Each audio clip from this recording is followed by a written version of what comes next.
In this video, we are going to take a look at an example where we are going to construct the confidence interval when we are that we need to get in order to estimate a population proportion. So the proportion of the population that believes something, that does something, that has some particular property, the proportion or percent, the fraction of the population that has some kind of characteristic.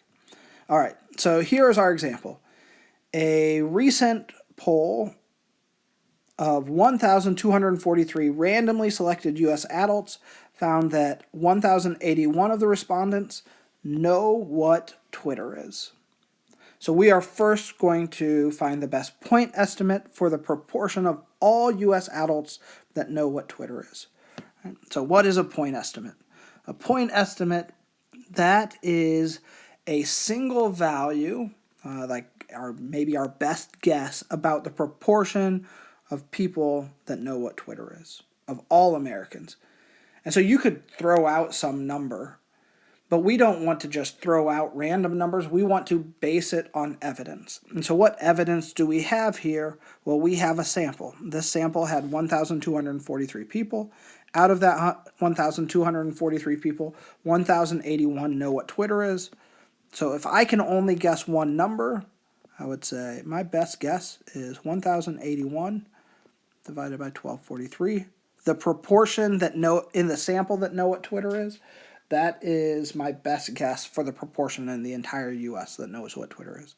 And when I do that, I get something like 0.870.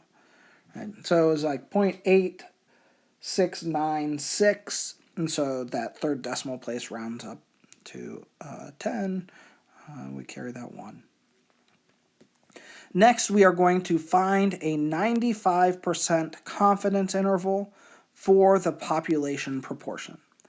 So we're going to do this in StatDisk, but before we go over to StatDisk, let's identify the necessary components.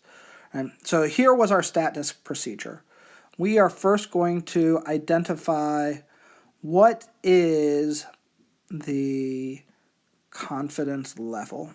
All right, so we're going to need to input the confidence level. We have a 95% confidence level. So our confidence level is 0.95. We also need to identify the sample size. Our sample size here is 1243. And we need to input the number of observed successes. And so we will use an X for the number of observed successes. And we had 1081 observed successes. So in this case, we are considering it a success if someone knows what Twitter is. You may disagree with that. Sometimes in statistics, we will call things successes, even though we don't feel like they are in real life. Also, maybe you think it is a success if they know what Twitter is. I don't care. All right, so we're going to take these values and we're going to go over to StatDisk with those. All right, so in StatDisk, we are choosing analysis. We are choosing a confidence interval, a proportion with one sample. Our confidence level was 0.95. Our sample size was 1243. And the number of successes was 1081. So we enter those values in, and then we press evaluate, and it spits back all kinds of stuff. All right, so there at the top, we have a margin of error. So it tells us what that margin of error is. The next thing it gives us is the 95% confidence interval. That's what we are looking for. And so if we go to 3 decimal places here, if we round this left value, the 0.85095, if we round that to the third decimal place, it'll be 0.851. And on that right-hand side, the 0.88839, if we round that to the third decimal place, we have 0.888. So 0.851 and 0.888, those are the values for our confidence interval.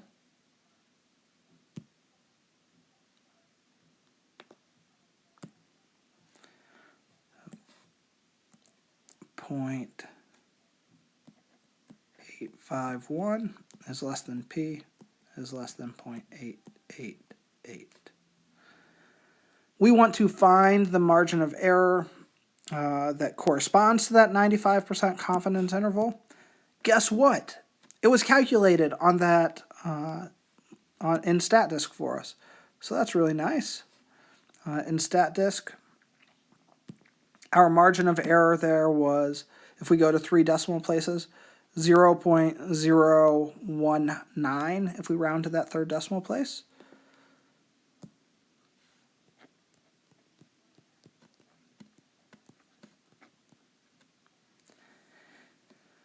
And so then we can ask some conceptual questions. All right, so the first thing is, can we confidently say that more than 75% of people know what Twitter is?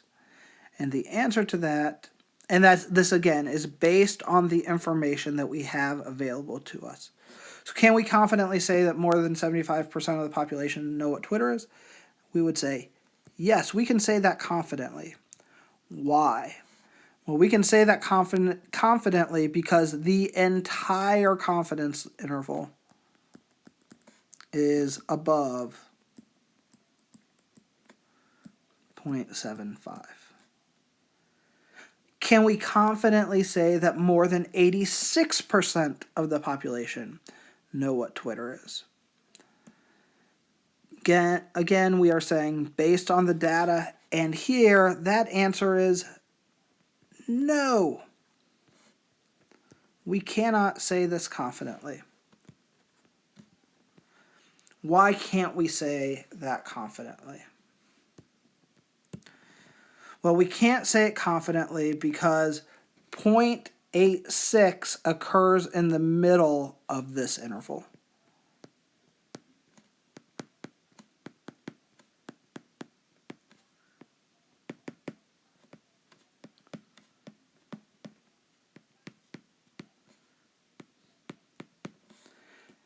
And when I say it's in the middle, I don't mean it's smack dab in the middle, but it's between our two endpoints. And so all we can say whenever we get a confidence interval is we are 95% confident that the interval from 0.851 to 0.888 does in fact contain the true proportion of people that know what Twitter is.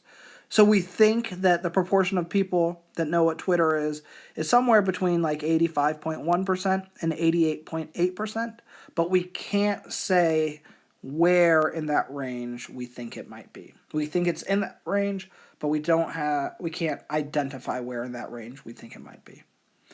All right, we'll look at another example next time.